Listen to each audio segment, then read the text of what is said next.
ವೃಕ್ಷಮಾತೆ ಸಾಲು ಮರದ ತಿಮ್ಮಕ್ಕನ ಅಗಲಿಕೆಗೆ ಇಡೀ ನಾಡು ಕಣ್ಣೀರನ್ನ ಹಾಕಿದೆ. ತಿಮ್ಮಕ್ಕನ ನೆಪದಲ್ಲಿ ಎಲ್ಲರೂ ಸಹ ರಶ್ಮಿಕಾ ಮಂದಣ್ಣ ಅವರನ್ನ ನೆನಪು ಮಾಡ್ಕೊಳ್ತಾ ಇದ್ದಾರೆ. ಅರೆ, ಎಲ್ಲಿಯ ತಿಮ್ಮಕ್ಕ, ಎಲ್ಲಿಯ ರಶ್ಮಿಕಾ ಅಂತೀರಾ?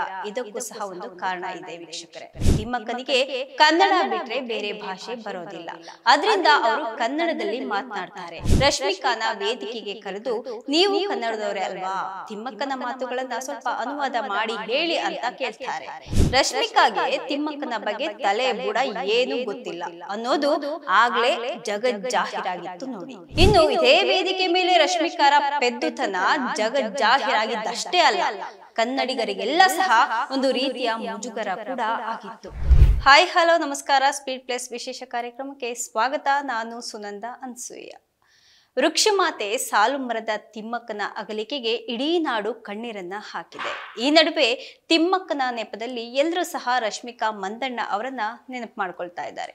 ಅರೆ, ಯಾಕಪ್ಪ ತಿಮ್ಮಕ್ಕನಿಗೂ ರಶ್ಮಿಕಾಗೂ ಏನಪ್ಪ ಸಂಬಂಧ ಅಂತೀರಾ? ಆ ಕುರಿತಾದಂತಹ ಒಂದು ಎಕ್ಸ್ಕ್ಲೂಸಿವ್ ಸ್ಟೋರಿ ಎಲ್ಲಿದೆ ನೋಡಿ. ಪದ್ಮಶ್ರೀ ಪುರಸ್ಕೃತೆ ಸಾಲುಮರದ ತಿಮ್ಮಕ್ಕ 114 ವರ್ಷ ವಯಸ್ಸಾಗಿದ್ದು ವಯೋಸಹಜ ಅನಾರೋಗ್ಯದಿಂದ ಇಹಲೋಕವನ್ನ ತ್ಯಜಿಸಿದ್ದಾರೆ. ಇಡೀ ನಾಡು ವೃಕ್ಷಮಾತೆಯ ಅಗಲಿಕೆಗೆ ಕಂಬನಿಯನ್ನ ಮಿಡಿದಿದೆ. ಮತ್ತೆ ಕರುನಾಡಲ್ಲಿ ಹುಟ್ಟಿ ಬಾ ತಿಮ್ಮಕ್ಕ ಅಂತ ಪ್ರಾರ್ಥನೆ ಕೂಡ ಮಾಡಿದೆ. ಎಸ್, ತಿಮ್ಮಕ್ಕನ ಅಗಲಿಕೆ ಟೈಮ್ನಲ್ಲೇ ಸೋಷಿಯಲ್ ಮೀಡಿಯಾದಲ್ಲಿ ಅನೇಕರು ರಶ್ಮಿಕಾ ಹೆಸರನ್ನ ಎಳೆದು ತಂದಿದ್ರು. ಅರೆ, ಎಲ್ಲಿಯ ತಿಮ್ಮಕ್ಕ, ಎಲ್ಲಿಯ ರಶ್ಮಿಕಾ ಅಂತೀರಾ? ಇದಕ್ಕೂ ಸಹ ಒಂದು ಕಾರಣ ಇದೆ ವೀಕ್ಷಕರೇ.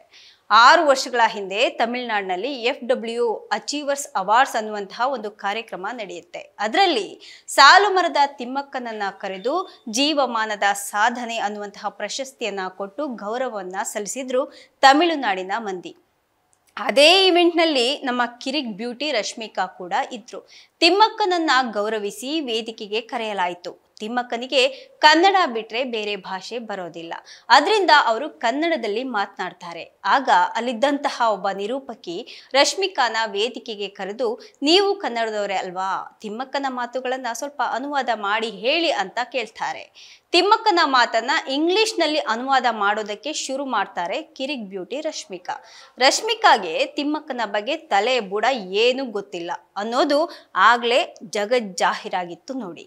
ತಡಬಡಾಯಿಸ್ತಾ ಇದ್ದಂತಹ ರಶ್ಮಿಕಾ ಕೈಯಿಂದ ಮೈಕನ್ನ ಇಸ್ಕೊಂಡು ತಮಿಳು ನಟ ವಿವೇಕ್ ತಿಮ್ಮಕ್ಕನ ಸಾಧನೆಯನ್ನ ತಮ್ಮ ಭಾಷೆಯಲ್ಲಿ ವರ್ಣನೆ ಮಾಡ್ತಾರೆ. ವೇದಿಕೆಯಲ್ಲಿದ್ದಂತಹ ಜನರು ಮುಗಿಲು ಮುಟ್ಟುವಂತೆ ಚಪ್ಪಾಳೆಯನ್ನ ತಟ್ತಾರೆ. ಇನ್ನು ಇದೇ ವೇದಿಕೆ ಮೇಲೆ ರಶ್ಮಿಕಾರ ಪೆದ್ದುತನ ಜಗಜ್ಜಾಹೀರಾಗಿದ್ದಷ್ಟೇ ಅಲ್ಲ, ಕನ್ನಡಿಗರಿಗೆಲ್ಲ ಸಹ ಒಂದು ರೀತಿಯ ಮುಜುಗರ ಕೂಡ ಆಗಿತ್ತು. ರಶ್ಮಿಕಾ ಅದೃಷ್ಟ ಬಲದಿಂದ ಅದೆಷ್ಟು ದೊಡ್ಡ ನಟಿಯಾಗಿ ಬೆಳೆದ್ರು ಸಹ ಆಕೆಗೆ ನಾಡು ನುಡಿ, ನಮ್ಮ ನಡುವಿರುವಂತಹ ಸಾಧಕರ ಬಗ್ಗೆ ಎಳ್ಳಷ್ಟು ಸಹ ಜ್ಞಾನ ಇಲ್ಲ ಅನ್ನೋದು ಮಾತ್ರ ಪ್ರಪಂಚಕ್ಕೆ ಗೊತ್ತಾಗಿತ್ತು. ಹೌದು, ಇದೀಗ ವೃಕ್ಷಮಾತೆ ಪದ್ಮಶ್ರೀ ಪುರಸ್ಕೃತೆ ಸಾಲುಮರದ ತಿಮ್ಮಕ್ಕ ನಿಧನರಾದ್ರು. ರಾಜ್ಯ ದೇಶದ ಗಣ್ಯಾತಿ ಗಣ್ಯರು ತಿಮ್ಮಕ್ಕನಿಗೆ ಶ್ರದ್ಧಾಂಜಲಿಯನ್ನ ಸಲ್ಲಿಸಿದ್ರು. ತಿಮ್ಮಕ್ಕನ ಸಾಧನೆಯನ್ನ ಕೊಂಡಾಡ್ತಾ ಇದ್ದಾರೆ.